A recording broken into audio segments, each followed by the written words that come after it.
హల్లెలూయా. Okay, వాక్యంలోకి వెళ్దాం. చాలా సమయం అయింది. హెబ్రీయులకు రాసిన పత్రిక 12వ అధ్యాయం 22 నుంచి మనం చదువుకుందాం. ఇప్పుడైతే సియోనును కొండకును జీవము గల దేవుని పట్టణమునకు అనగా పరలోకపు యెరూషలేమునకు వేవేల కొలది దేవదూతల యొద్దకును పరలోకమందు వ్రాయబడి ఉన్న జ్యేష్ఠుల సంఘమునకు వారి మహోత్సవమునకు అందరి న్యాయాధిపతి అయిన దేవుని యొద్దకును సంపూర్ణ సిద్ధి పొందిన నీతిమంతుల ఆత్మల యొద్దకును క్రొత్త నిబంధనకు మధ్యవర్తి అయిన యేసునొద్దకును ఏబేలు కంటే మరి శ్రేష్టముగా పలుకు ప్రోక్షణ రక్తమునకు మీరు వచ్చి ఉన్నారు. చిన్న ప్రార్థన చేసుకున్నాం. పరిశుద్ధుడా, ప్రేమగల తండ్రి, వాక్యమైన దేవుడవు నైనా, నీ వాక్యంలో ఉన్న గూఢమైన నైనా మర్మాలను మరుగుమాటలను నాకు మొరపెట్టము, నేను నీకు ఉత్తరం ఇస్తాను. నువ్వు గ్రహింపలేని గొప్ప సంగతులు నేను తెలియజేస్తానని వాగ్దానం ఇచ్చి మాకు నాయన ప్రభా నీ మాట చేత మమ్మల్ని తృప్తిపరిచే దేవుడు, మాట ఇచ్చి నెరవేర్చేవాడు, ప్రార్థన ఆలకించే దేవుడు. నీ సన్నిధిలో మేము బలహీనము ప్రభా, దీనులుగా నీ సన్నిధిలో మేము తల ఉంచుకొని నిన్నే ప్రభా ప్రార్థన చేస్తున్నాం. మాతో మాట్లాడండి, మా అందరితో మీరు మాట్లాడండి ప్రభా. యేసయ్యానికి స్తోత్రం చెల్లిస్తున్నాను. దాసుడు బలహీనైన మీరు మాట్లాడితే గొప్ప కార్యాలు జరుగుతాయి. నీ స్వరం మాకు వినిపింపచేయండి తండ్రి. మా అందరితో మీరు మాట్లాడు. యేసునామములో ఈ ప్రార్థనని వేడుకొంచున్నాను తండ్రి, ఆమేన్. దేవుడు తన వాక్యంలో రాయించాడు. ఎక్కడికి వచ్చామంటే, ఇప్పుడైతే సియోనును కొండకును జీవము గల దేవుని పట్టణమునకును మనము వచ్చి ఉన్నామని, పరలోకపు యెరూషలేమును వేవేల కొలది దేవదూతల ఎద్దును పరలోకమందు వ్రాయబడిన జ్యేష్ఠుల సంఘానికి మనల్ని దేవుడు తీసుకొచ్చాయి. అయితే ఈ విషయాలన్నీ కూడా పాత నిబంధనలో జరిగినాయి. పాత నిబంధనలో దేవుడు మోషేని ఏర్పాటు చేసుకొని, మోషేని దేవుడు పిలిచి ఇశ్రాయేలు జనాంగాన్ని ఎలా నడిపించాలో దేవుడు ఈ యొక్క వాక్యాలన్నీ కూడా 18వ వాక్యం చూడండి. 18వ వాక్యంలో చూస్తే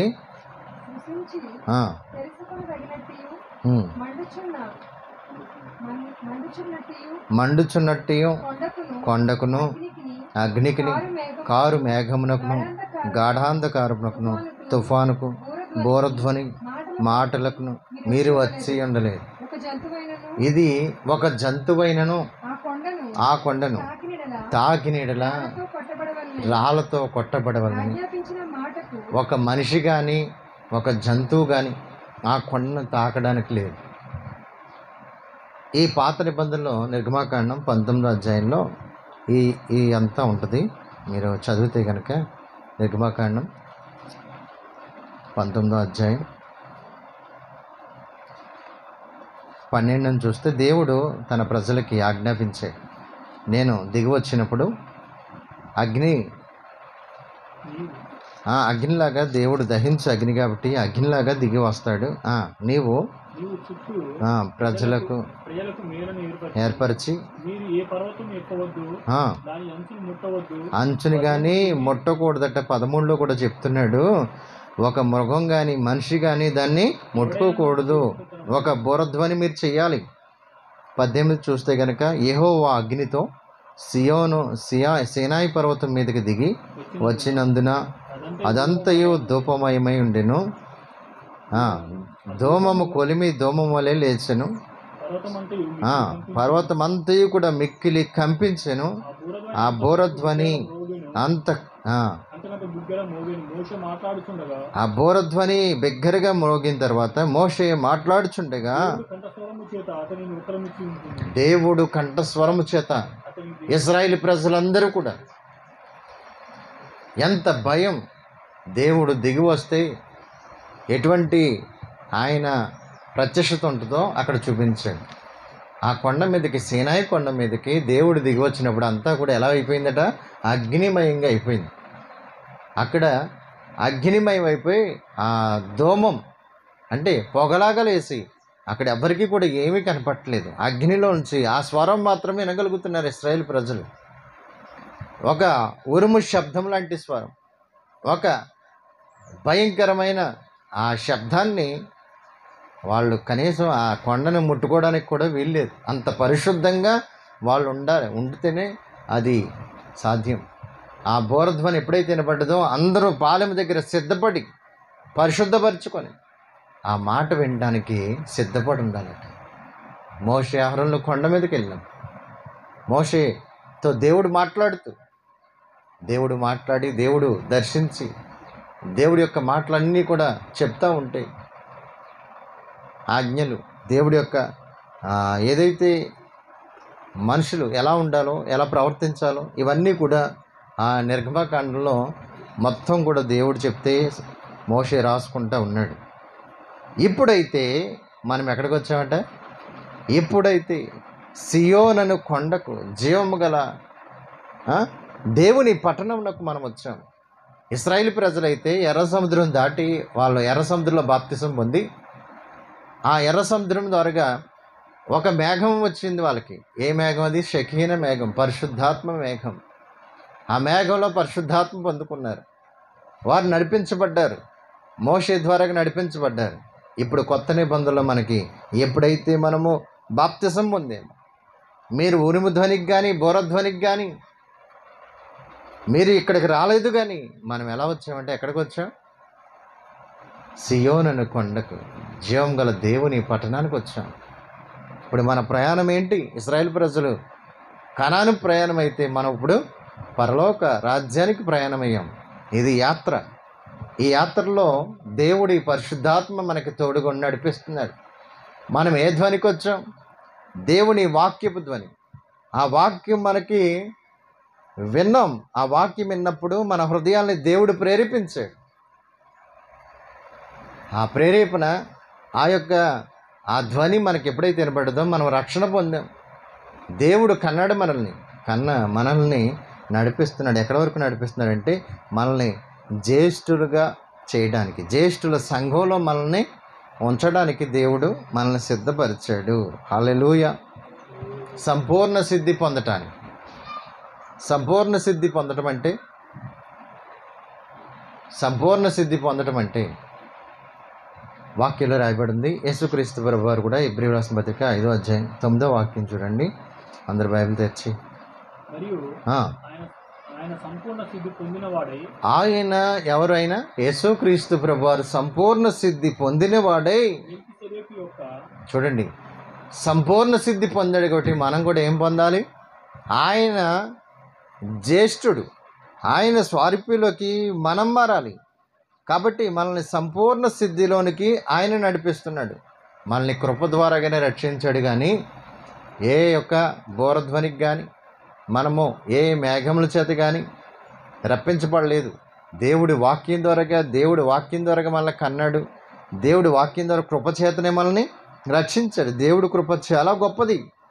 అందుకనే మనల్ని దేవుడు చేసుకున్నాడు. సంపూర్ణ సిద్ధి అంటే ఒక శిల్పకారుడు ఉన్నాడు, ఒక శిలను తీసుకున్నాడు, దాన్ని చెక్కి ఒక ఆకారం తన మధ్యలో అనుకున్నాడు.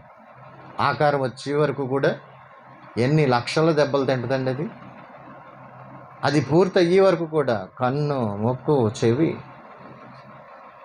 ఇంకా సంపూర్ణమైంది, ఇది పూర్తి అయిపోయింది అన్నప్పుడే అది సంపూర్ణ సిద్ధి. హల్లెలూయా. తర్వాత ఎక్స్ట్రా కొట్టిన ఇబ్బంది, తక్కువ కొట్టిన ఇబ్బంది. ఆ సంపూర్ణ సిద్ధిలోనికి మనం వెళ్ళాలని దేవుడు మనల్ని నిర్మించుకున్నాడు, రూపించుకున్నాడు. ఆయన స్వారూప్యంలోనికి మనల్ని నడిపించుకోవడానికి. హల్లెలూయా. కాబట్టి మనమందరం కూడా దేవుని యొక్క స్వారూప్యంలోకి మారడానికి ఆ శిల్పకారుడు ఎలాగైతే ఒక శిల్పాన్ని ఎలాగైతే చెక్తున్నాడో, దేవుడు కూడా మనల్ని ఒక ఆకృతి వచ్చేలాగా ఆయన చెప్తున్నాడు. రోమిలకు రాసిన పత్రిక 8వ అధ్యాయం 29వ వాక్యం చూడండి. రోమిలకు రాసిన పత్రిక 8వ అధ్యాయం 29వ వాక్యం చూస్తే కనుక, జ్యేష్ఠుడగినట్లు దేవుడు ఎవరిని ముందుగా ఎరిగెనో సారూప్యము గలవారే ఇవుటకు వారిని ముందుగా నిర్ణయించాడట దేవుడు. దేవుడు తన యొక్క స్వారూప్యలోనికి మనము కూడా ఆ జ్యేష్ఠుల సంఘంలో ఉంటుంటే మన ఫస్ట్ సంపూర్ణ సిద్ధి పొందింది ఎవరు? యేసుక్రీస్తు ప్రభువారు. ఆ రూపంలోకి మనం మారాలని దేవుడు మనల్ని ఎన్నుకున్నాడు, మనల్ని కన్నాడు. చూడండి, యాకోబు రాసిన పత్రిక 1వ అధ్యాయం 18వ వాక్యంలో మనల్ని ఎలా కన్నాడు అక్కడ చెప్తున్నాడు. మనల్ని ఎలాగా ఆయన బలపరిచాడో చెప్తున్నాడు. తాను సృష్టించిన వాటిలో ప్రథమ ఫలముగా ఉన్నట్లు సత్యవాక్యం వలన ఆయన మనల్ని తన సంకల్పం చొప్పున ప్రకారము కనాడు. ఆయన ప్రథములుగా చేయాలని, మనల్ని గొప్పవారిగా చేయాలని, జ్యేష్ఠుల సంఘంలో ఉండాలని. యాకోబు మనకు తెలుసు కదా, యాకోబు ఎందుకు జ్యేష్ఠత్వాన్ని కోరుకున్నాడు? తన ప్రాణాన్ని సైతము లెక్క చేయకుండా చనిపోయిన వారు ఈరోజు భోజనం లేకపోతే ఏమైద్ది అని భోజనాన్ని అన్నయ్యకి ఇచ్చి జ్యేష్ఠత్వాన్ని ఎందుకు లాక్కున్నాడు? జ్యేష్ఠత్వం అంటే ఆ జ్యేష్ఠుల సంఘంలో ఉండటం, దేవుణ్ణి మనము ఆశ్రయించడం, దేవుడితో మనం ఉండటానికి, ఆ జ్యేష్ఠుల సంఘంలో ఉండటానికి యాకోబు ఎంత మంచి నిర్ణయం తీసుకున్నాడు. యాకోబుని అందరూ కూడా మోసగాడు అది ఇది అంటారు, కానీ యాకోబు ఎందుకు మోసం చేశాడో తెలుసా మీకు? దేవుని ఆశీర్వాదం పొందుకోవడానికి, దేవుని యొక్క ఆ యొక్క పరలోక రాజ్యంలో జ్యేష్ఠుల సంఘంలో ఉండడానికి. అదే ఏశావు చూడండి, ఒక పూట కూటి కోసం జ్యేష్ఠత్వాన్ని అమ్మేసుకున్నాడు. అంతే, చిన్న చిన్న విషయాల్లో దేవుణ్ణి అమ్మేస్తారు. మనం అలా ఉండకూడదు. జ్యేష్ఠుల సంఘంలో దేవుడు మనల్ని ఎలా చేస్తున్నాడు అంటే చూడండి, ఎఫెసీయులకు రాసిన పత్రిక 4వ అధ్యాయం 11వ వాక్యంలో రాస్తాడు. చాలా ఇంపార్టెంట్. విశ్వాస విషయంలోను మనందరము కూడా విశ్వాస విషయంలోను దేవుని కుమారుని గురించిన జ్ఞాన విషయంలోను ఏకత్వం పొంది సంపూర్ణ పురుషుల మగ వరకు, అనగా క్రీస్తునకు కలిగిన సమానమైన సంపూర్ణతలోనికి, సంపూర్ణతలోకి, ఆ స్వారూప్యలోకి మనం మారాలని, ఆ సంపూర్ణతలోనికి మనం వెళ్ళాలని దేవుడు మనల్ని చెక్కుతున్నాడు. క్రీస్తు స్వారూప్యం మనకు వచ్చేయాలి అంటే చాలామంది అనుకుంటారు క్రీస్తు రూపం అంటే, క్రీస్తు స్వారూప్యం అంటే ఫోటోలో చూసినట్టుగా, లేకపోతే కరుణామేడ్ సినిమాలు, దయామేడ్ సినిమాలు చూసినట్టు గెడ్డం, మీసాలు, లేకపోతే హెయిర్ అలా ఉండాలనుకుంటారు. కానీ బాహ్య సంబంధమైన విషయాలు చెప్పట్లేదు. మరి స్త్రీకి ఎట్లా వస్తాయి గెడ్డాల మీసాలు? ఆయన రూపం అంటే బాహ్య రూపం కాదు, అంతరంగిక రూపం. ఆయన మనస్సు ఏంటో, క్రీస్తు యేసునకు కలిగిన ఈ మనస్సు మీరును కలిగి ఉన్నాడు. మన 2 వారాల క్రితం అని చెప్పి క్రీస్తు యేసునకు కలిగిన మనస్సు ఏంటో, ఆయన ఉద్దేశాలేంటో, ఆయన ఏ విధంగా ఎదగమన్నాడో, ఆయన ఏ ఏ విధాల్లో మనం నడిచాడో ఆ విధంగా మనం నడాలి. ఆయన అడుగుచాడల్లో మనం నడాలని మనకి మాదిరించిపోయాడు. ఆ స్వారూప్యలోకి మనం మారాలి, ఆ రూపంలోకి మనం మారాలని. లేకపోతే ఆయనలాగా ఉండాలంటే రూపాలని తయారు చేసుకుంది. మనల్ని ఎందుకు అలాగా ఆయన సంకల్పం చొప్పున మనల్ని నడిపిస్తాడు. ఇప్పుడు మనము యేసు పోలికలోనికి మారాలి, సంపూర్ణ సిద్ధి పొందాలి. ఆ సంపూర్ణముగా మనము దేవుడు ఉంటే, ఇప్పుడు యేసుక్రీస్తు ప్రభువారు పురుషులకు తల, శిరస్సు. పురుషుడికేమో శిరస్సు ఎవరు? క్రీస్తు. అలాగే స్త్రీకి శిరస్సు ఎవరు? పురుషుడు. ఇలాగా నియమం పెట్టాడు దేవుడు. ప్రతి పురుషుడికి శిరస్సు క్రీస్తు, అలాగే ప్రతి స్త్రీకి శిరస్సు ఎవరు? పురుషుడు, భర్త. అయితే మనము క్రీస్తు సంఘానికి శిరస్సు ఎవరు? క్రీస్తే. మనం అందరూ కూడా అవయవాలు. కాబట్టి దేవుడు తన యొక్క సంఘంలో అవయవాల్ని తయారు చేస్తున్నాడు. అంటే మనం వధువు సంఘంగా సిద్ధపడుతున్నాం. ఈ వధువు సంఘంగా సిద్ధపడుతున్న మనము దేవుని యొక్క శిరస్సులో కింద మనము బాడీలో పార్ట్స్ దేవుడు చెప్తున్నాడు. కొంతమంది కనులా ఉండొచ్చు, కొంతమంది చెవిలాగా తయారు చేస్తారు కొంతమంది. ఆ బాడీలో ఒక్కొక్క పార్ట్లో ఒక్కొక్క అంగముగా దేవుడు మనల్ని తయారు చేస్తున్నాడు. అంటే మన ఇష్టం కాదు, ప్రభువా నీ చిత్తంలో నీ ఇష్టం చొప్పున నన్ను నడిపించు, నన్ను తయారు చేయి, నన్ను చెక్కని దేవుని యొక్క సన్నిధిలో మనము సిద్ధపడాలి. హల్లెలూయా. చూడండి, ఇప్పుడు పురుషుడికి స్త్రీ ఏం చేయాలి? లోబడాలి. పురుషుడు ఏం చేయాలి? స్త్రీని ప్రేమించి. ఎఫెసీయుల రాసిన పత్రికలో అది చెప్తాడు. అది దేని గురించి చెప్పాడు తెలుసా అండి? 23వ వాక్యంలో చూస్తే 5వ అధ్యాయం 23వ వాక్యంలో, స్త్రీలారా ప్రభువునకు వలె సొంత పురుషులకు లోబడి ఉండండి. స్త్రీ సంఘమునకు శిరస్సై ఉండలాగిన భార్యకు శిరస్సై ఉండని రక్షకుడై ఉన్నాడు.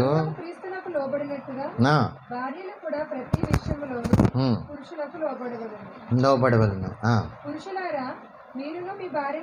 ప్రేమించాలి. కలంకమైన ముడదైన అటుది మరి ఏదైనా లేకుండా నిర్దోషమైనది గాను మహిమ గల సంఘముగాను నిలబెట్టుకోవాలని ఉదక స్నానము చేత చూడండి పవిత్రపరిచి పరిశుద్ధపరచుటకై. ఇప్పుడు చివరికి వచ్చేసరికి ఏమంటారంటే ఇదొక మర్మం. ఇది ఎవరి గురించి చెప్పాడు? సంఘం గురించి చెప్తున్నాడు. ఆ చివరి వచనంలోకి వచ్చేసరికి 29, 30 వచనాలకు వచ్చేసరికి చదువు. ఎవడూ లేడు కదా, సంరక్షించుకున్నాం, అవయవాలు ఉన్నాం. ఓకే.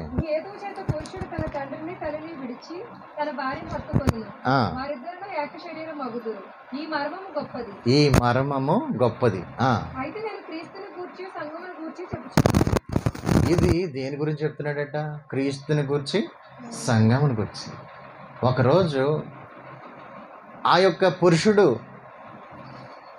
పెండ్లి కుమారుడు ఈ సంఘము ఎదుర్కొని వెళ్ళి ఒక వివాహ దినము జరగబోతుంది. మనం క్రీస్తుకు భార్యలు. మనందరినీ కూడా దేవుడు తన స్వారీప్యలో చేసుకోవడానికి, ఆయన ఆకారంలో చెక్కుకోవడానికి దేవుడు మనల్ని నిర్ణయించాడు. ఇది ఎవరి గురించి రాజు? ఇది గొప్ప మర్మం అట. ఈ మర్మం ఏంటంటే సంఘం కోసం చెప్తున్నాడు.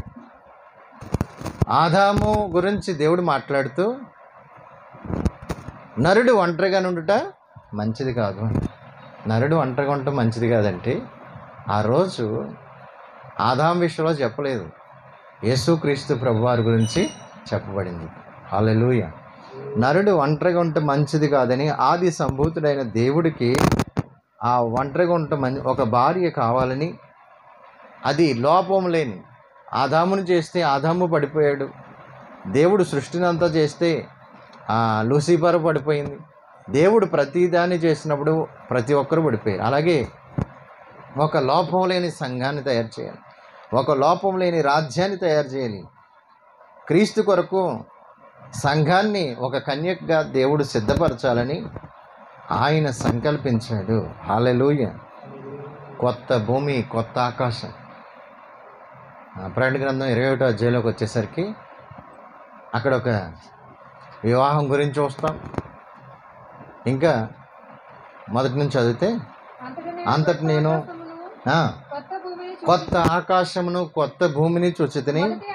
మొదటి ఆకాశము మొదటి భూమి గతించిపోయాను, సముద్రమును ఇకనూ లేదు. నూతనమైన యెరూషలేము అను పరిశుద్ధ పట్టణం తన భర్త కొరకు అలంకరింపబడిన పెండి కుమార్తెను సిద్ధపడి దేవుని యొద్ద నుంచి దిగి వచ్చుట చూచితిని. హల్లెలూయా. ఇది చాలా జాగ్రత్తగా అర్థం చేసుకోవాలి. పరలోక పట్టణాన్ని చూపిస్తానని ఎవరిని చూపించారు? యెరూషలేము అనే నూతన పట్టణం, తన భర్త కొరకు అలంకరింపబడిన పెండ్లి కుమార్తెను చూపిస్తున్నాడు. అంటే సంఘం. ఎవరైతే దేవునికి లోబడతారో, ఎవరైతే దేవుడు చెప్పినట్టుగా వింటారో, దేవునికి లోబడి దేవుని చిత్తాన్ని చేస్తారో వాళ్ళు సంఘంలో ప్రముఖులై ఉంటారు. దేవుడు కన్నుగా చేయాలా, ముక్కుగా చేయాలా, లేకపోతే ఒక చెవిగా చేయాలా, నిన్ను ఎలా చేయాలంటే ఒక చెయ్యిగా చేయాలా, నిన్ను ఎలా చేయాలన్నా నీవు లోబడ్డం బట్టే ఉంటుంది. నువ్వు దేవుడికి ఎంత ప్రాధాన్యత ఇస్తావో సంఘంలో అంత ప్రాధాన్యుడిగా ఉంటావు. హల్లెలూయా. దేవుడు సిద్ధం చేస్తున్నాడు. ఎఫెసీయులకు రాసిన పత్రిక 2వ అధ్యాయం 10వ వాక్యం చూడండి. మనం అందరినీ కూడా దేవుడు సిద్ధపరుస్తున్నాడు.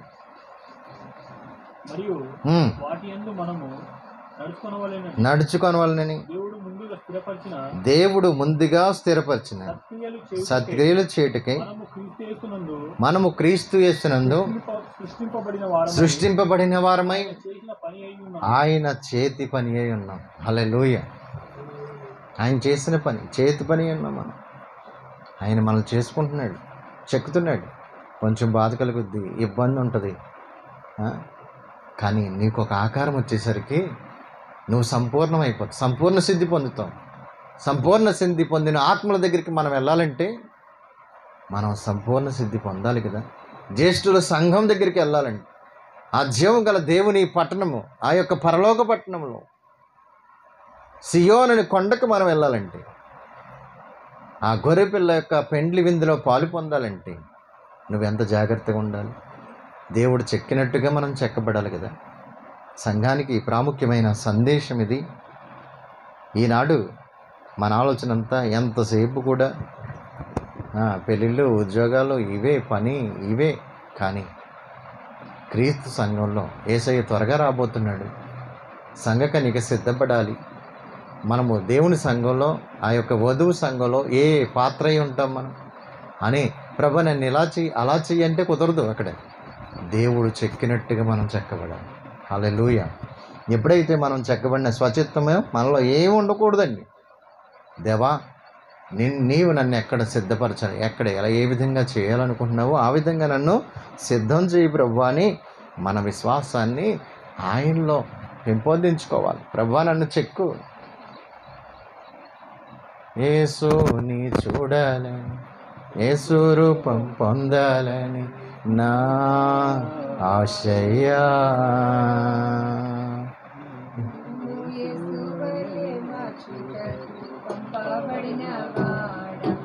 ఇప్పుడే దిగిరమ్మయ్యా, నన్ను యేసు వలె మార్చుటకు పంపబడిన వాడ.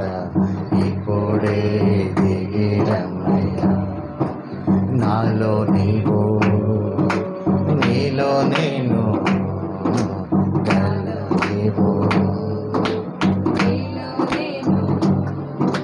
కలిసి ఉండాలయ్యా, మనం కలిసి ఉండాలయ్యా. పరిశుద్ధాత్ముడా,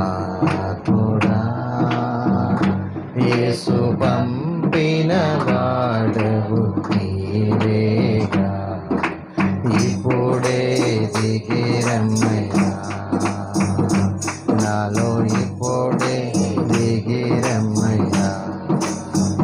హల్లెలూయా. అంటే ఆయన రూపంలోకి మనం మార్చబడాలి. ఆయన స్వారూప్యంలోనికి మనం మార్చబడుతున్నాం. ప్రతిరోజు దేవుడు మనం చెప్తున్నాడు.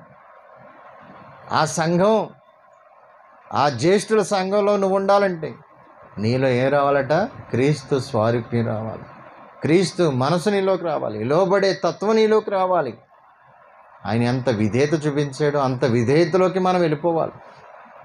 ఎంత విధేయత అండి! దాసునిగా పుట్టి, అది మనుషుడిగా పుట్టి దాసుని స్వరూపం ధరించుకొని శిలువ మరణం పొందినంతగా తను తాను తగ్గించుకున్నాడు. ఆయన విధేయత చూపించాడు. దేవుని యందు భయభక్తులు ఎలా ఉండాలో చూపించాడు. ఎలా కన్నీరు కార్చాలో చూపించాడు. సంపూర్ణ సిద్ధి ఎలా పొందాలో చూపించాడు. నీలో విధేయత లేకపోతే సంఘంలో, ఆ జ్యేష్ఠుల సంఘంలో మనం ఉండలేము. అందుకే దేవుడు ఆ జ్యేష్ఠుల సంఘంలో మనం ఉండాలని, అందరూ కూడా సంపూర్ణ సిద్ధి పొందాలని. మన జ్ఞానం కాదు, మన తెలివి కాదు, మన బలం కాదు. నేనే బలం, నాకు అన్నీ తెలుసు, నేనే పెద్ద ఇది అనుకుంటాం మనం. కానీ అక్కడ పనిచేయదు, స్వచిత్తం పనిచేయదు.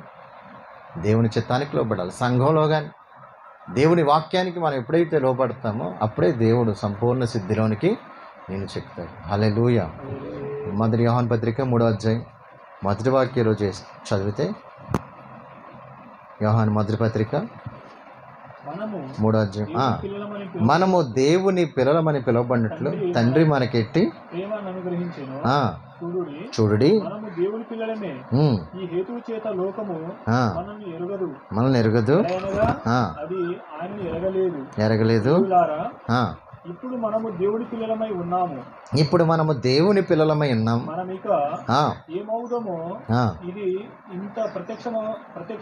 మనము ఏమవుతే ఇంకా ప్రత్యక్షపరచబడలేదు. ఇంకా సంఘంలో నువ్వు ఏ వధువు సంఘంలో ఏ అవయవం ఇంకా ప్రత్యక్షపరచబడలేదు. నేను చెప్తున్నాడు దేవుడు.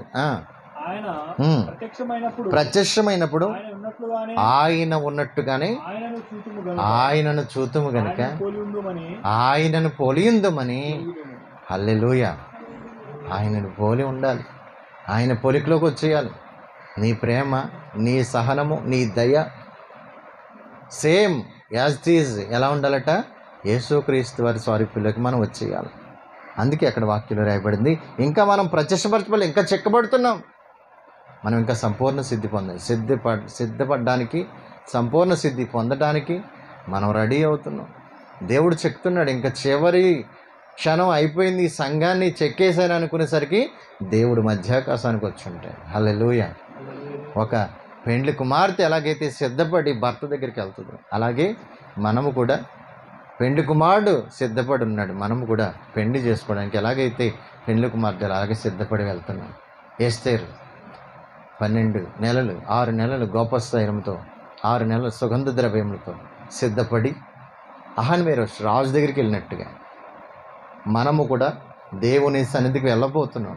ఆయన ఒకరోజు ఆ మధ్యాకాశానికి వచ్చినప్పుడు ఆ యొక్క రాజు ఎలాగైతే ఎస్తేరుని చూసి దయ పొందిందో మనల్ని కూడా చూసి, క్రీస్తు సంఘాన్ని చూసి దేవుడు కూడా దయఇచ్చి మనం కూడా దయ పొంది ఆయన రాజ్యంలో ఆయనతో పాటు మనం ఉండడానికి ఇక కన్నీరు ఉండదు, కలవరం ఉండదు, ఇంకా నీ చెక్కడం అనేది ఏమి ఉండదు. ఇంకా నువ్వు సంపూర్ణ సిద్ధి పొందావు. హల్లెలూయా. పాత నిబంధనలో భక్తులకు లేని భాగ్యం మనకిచ్చాడు. ఎప్పుడైతే మనం బాప్తిసం పొందామో మనం ఎక్కడికి వచ్చామంట? సియోను అను కొండకి, జీవం గల దేవుని పట్టణానికి, ఆ యొక్క సంపూర్ణ సిద్ధి పొందిన ఆత్మల దగ్గరికి, గొర్రె పిల్ల కంటే విలువైన క్రీస్తు రక్తము చేత, ఏబేలు కంటే విలువైన రక్తము చేత మనము కడగబడ్డాం. ఎంత ధన్యత ఇచ్చాడు మనకి. ఈ సంఘానికి ఎంత ధన్యత ఇచ్చాడు. సార్వత్రిక సంఘానికి ఎంత ఈ ఉన్నతమైన కృపనిచ్చాడు దేవుడు. అందుకే నేను కూడా ప్రభా నీ చిత్తంలో నన్ను చెక్కు, నీ రాకడికి నేను ఎత్తబడాలి. నీ వధువు సంఘంలో నేను కూడా, ఆ జ్యేష్ఠుల సంఘంలో సంపూర్ణ సిద్ధి పొందిన ఆత్మల దగ్గరికి నేను కూడా రావాలి. అటు కృప నాకు దయచేయండి ప్రభా అని అందరూ కూడా ప్రార్థనలు ఏకీవించుదాం, మోకరించుదాం. అందరం కూడా దేవుని చిత్తానికి లోబడదాం, దేవుని వాక్యానికి లోబడదాం. ఆయన స్వారూప్యంలోకి మనం మారుదాం. మనం దినదినము కూడా చెక్కబడుతున్నాం, సంపూర్ణ సిద్ధి పొందడానికి చెక్కబడుతున్నాం. హల్లెలూయా, హల్లెలూయా, హల్లెలూయా. యేసయ్యా నీ రూపంలోకి నన్ను చెక్కుదండి, నీ స్వారూప్యంలోకి నన్ను చెక్కు ప్రభువా. హల్లెలూయా.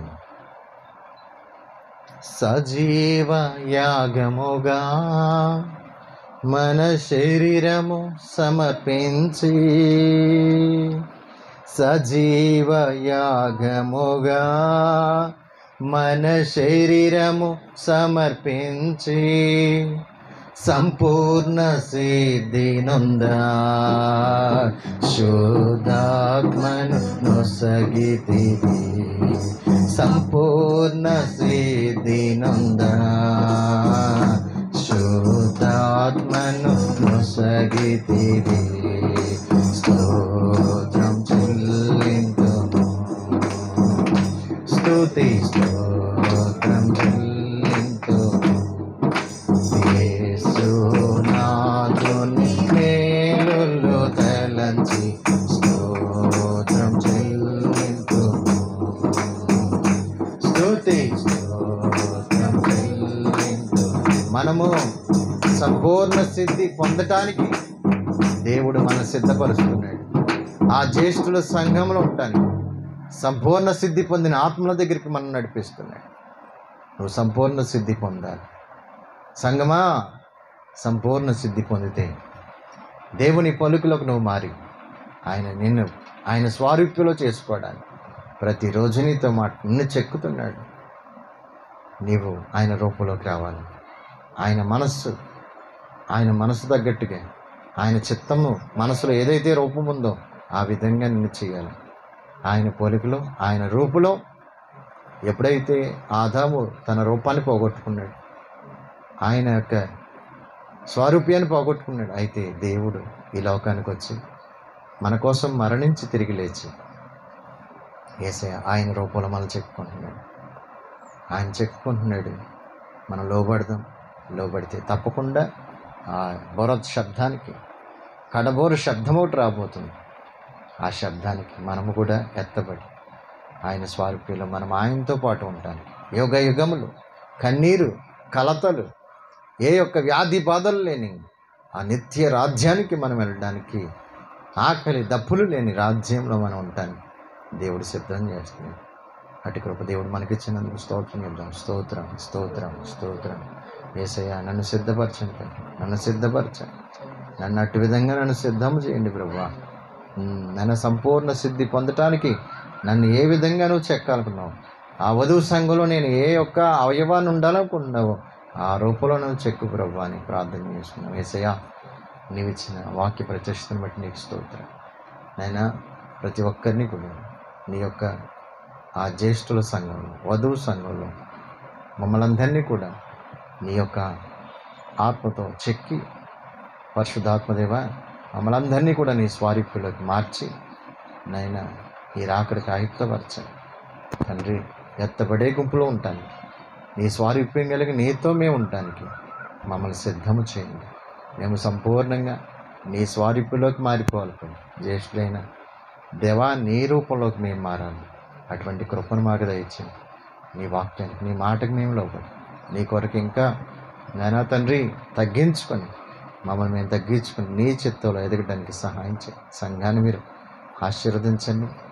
ఆయన సార్వత్రిక సంఘాన్ని అంతటినీ నైనా మీరు సిద్ధము చేసి మీరు అక్కడికి ఆయుత్తపరచండి.